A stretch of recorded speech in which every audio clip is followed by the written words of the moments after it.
कोयल शादी के बाद जिस घर में आती है वहाँ सास ससुर के सिवा 2 ननदें भी थी, लेकिन दोनों शादीशुदा। कोयल ने सोच लिया था कि वो इस घर को जीत कर रहेगी, लेकिन होता कुछ और है। यार ये कोयल कैसी लगी तुझे? ठीक ही है, बस माँ एडजस्ट कर ले इसके साथ। हम दोनों तो वैसे ही शादीशुदा हैं। चलना कल घर चलते हैं, देखते हैं क्या करती है वो सारा दिन घर पर। ठीक है दीदी, मैं कल आ जाऊंगी।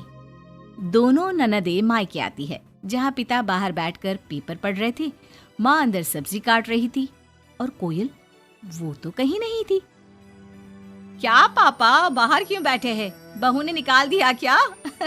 चलिए अंदर देखिए, कैसी लू सी चल रही है। चलिए तो। अरे नहीं नहीं, अंदर लाइट नहीं आ रही है, रोशनी भी कम है और हवा भी नहीं है। मैं तो कहता हूँ तुम दोनों भी जाकर चेयर यहीं लगा लो। क्या माँ, तुम क्यों काम कर रही हो? कहाँ है वो राजकुमारी?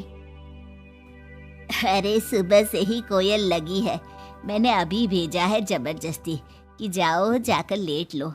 पता नहीं क्यों इतना काम करती है। जब से आई है वक्त पर खाना पीना, वक्त पर दवाई, सब की जिम्मेदारी ले ली है उसने।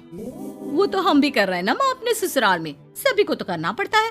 उसमें वो नया क्या कर रही है? पापा के सफेद कपड़े कैसे पहले चमकते थे, अब देखो तो कितने मैले कुचैले लग रहे हैं। कौन धोता है?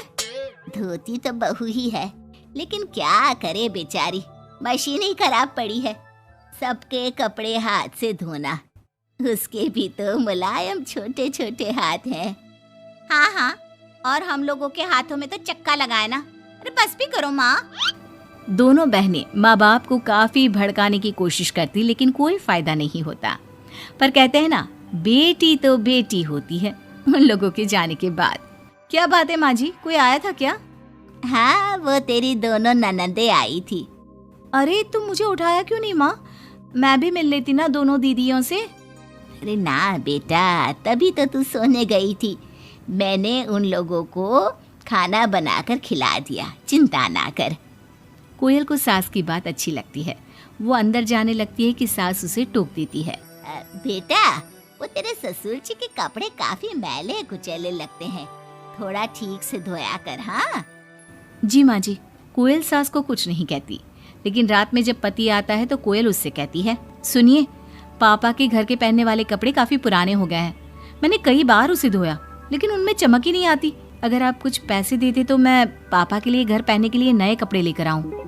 हाँ हाँ कोयल, क्यों नहीं, जरूर। अगले दिन कोयल खाना बनाकर बैठी ही होती है कि छोटी ननद आ जाती है। अरे नमस्ते दीदी, कैसी हैं? आइए बैठिए, मैं आपके लिए नींबू पानी बनाती हूँ। आपको अच्छा लगता है ना? वो माँ कहाँ है? कोयल को अजीब सा लगता है कि ननद ने उसे पूछा तक नहीं, ना ही नमस्ते किया। सामने से माँ आती है। माँ, वो मैं बाजार जा रही थी तो सोचा आपसे मिलती चलूं। अच्छा माँ, जरा नींबू पानी बना देना, बहुत मन कर रहा है। हाँ हाँ तू बैठ, मैं बना कर लाती हूँ। कोयल को लगता है कि बेटी है, माँ के हाथ का स्वाद मिस करती होगी। इसमें बुरा मानने वाली कोई बात नहीं है। दीदी, मैं भी बाजार जा रही हूँ, आपके साथ ही चलती हूँ। ननद भाभी दोनों मार्केट जाती है, जहाँ कोयल ससुर जी के लिए कपड़े लेती है। क्या जरूरत है भाभी, पापा को उनकी पसंद के कपड़े ले देती ना, उन्हें ही यहाँ पर लाकर। पर दीदी, पापा तो लुंगी ही पहनते हैं और एक ही डिजाइन की, तो इसमें पसंद नापसंद की क्या बात है? आपसे क्या बोलना। मार्केट में कोयल की किसी दुकानदार से बहस हो जाती है, लेकिन वो देखती है कि ननद उसका साथ देने के बजाय भीड़ का हिस्सा बनी खड़ी होती है, जैसे कि वो उसे जानती ही नहीं। कोयल घर आती है। अरे बेटा, क्या जरूरत थी नए कपड़ों की? पापा, मैंने ना आपके कपड़े धोने की काफी कोशिश की, लेकिन वो पुराने हो गए थे ना, इसलिए ऐसे मैले से लग रहे थे। सास भी समझ जाती है कि कोयल ने कपड़े धोने में मेहनत तो की ही होगी। एक रोज फिर दोनों ननदें आती है। कोयल अब दोनों ननदों को मनाने के लिए कोई ना कोई तरकीब निकालती है। ये साड़ी दीदी को दे देती हूँ, मेरी नई साड़ी है, कम से कम साड़ी देखकर खुश हो जाएंगी। दीदी, ये साड़ी आप ले लीजिए। और छोटी दीदी, मैं आपकी पसंद की पालक पनीर बनाती हूँ, आप लोगों के आने से घर में कितना अच्छा लगता है ना। दोनों कुछ नहीं बोलती। अब तो जब भी दोनों ननदें घर आती, कोयल के सास ससुर को भी भड़काकर चली जाती, जिसके बाद से ही दोनों का रवैया कोयल के लिए कुछ दिनों के लिए बदल जाता। पता है कोयल, मेरी छोटी बेटी सास को घर में एक काम करने नहीं देती, सारा दिन बिठा के खिलाती है। कम से कम तुझे मेरा साथ तो मिला है, क्यों? कोयल कुछ नहीं कहती, लेकिन अब वो थक चुकी थी। ससुराल के लोगों को प्यार से सम्मान से साथ बांधने की कोशिश कर करके, लेकिन ननदें वैसी की वैसी ही रही। अब कोयल ने सोच लिया कि वो ननदों से बात करेगी। जब बड़ी ननद घर पर फोन करती है, हेलो हेलो कोयल, माँ को फोन देना। सभी को फोन लगा लिया लेकिन कोई उठा ही नहीं रहा। ओह, तभी आपने मेरे फोन पर फोन किया दीदी, और वो भी सीधे माँ से बात करने के लिए। क्यों, मैं नहीं हूँ क्या? या मेरा हालचाल पूछने की आप लोगों को जरूरत ही नहीं है, या मुझसे मतलब ही नहीं है? क्यों? अरे नहीं नहीं, ऐसा नहीं है, वो वक्त ही नहीं मिलता ना घर के कामों को लेकर। दूसरी ननद से भी कोयल बात करती है, लेकिन वो भी वक्त और काम थकान का रोना रोने लगती है। कोयल को लगता है कि शायद उसकी ननदों से बात करके उसे सब सॉल्व कर लिया, लेकिन ऐसा होता नहीं है। ननदों का व्यवहार वैसा का वैसा ही रहता है, जिसके बाद कोयल भी कुछ ठान लेती है। एक रोज छोटी ननद घर आती है। कोयल भी उसे नमस्ते करके कमरे में चली जाती है। ना ही उसकी पसंद का खाना पूछती है और ना ही चाय।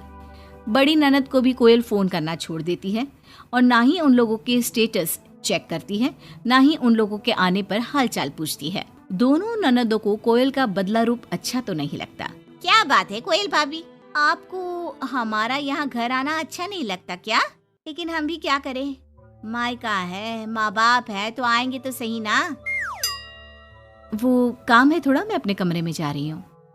जो भाभी ननदों के आगे पीछे लगी रहती थी, उन लोगों के खाने पीने से लेकर हर बात का ख्याल रखती थी, उसका बदला रूप दोनों ननदों को अखरने लगता है।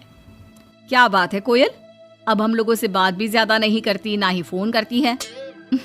वैसे तो आप लोग भी मुझे कभी नहीं पूछती थी ना, आती तो सीधा माँ के कमरे में। फोन में मुझे तब करती जब घर में किसी का फोन ना लगता हो, और करती भी तो सीधे माँ से बात करा दो। मेरे हाथ का ना खाना खाती, ना सीधे मुंह बात करती। तो मैंने भी अपनी दुनिया में जीना सीख लिया है। अब मैं मस्त हूँ और खुश हूँ। नमस्ते। ये बोलकर कोयल वहां से चली जाती है अपनी दुनिया में।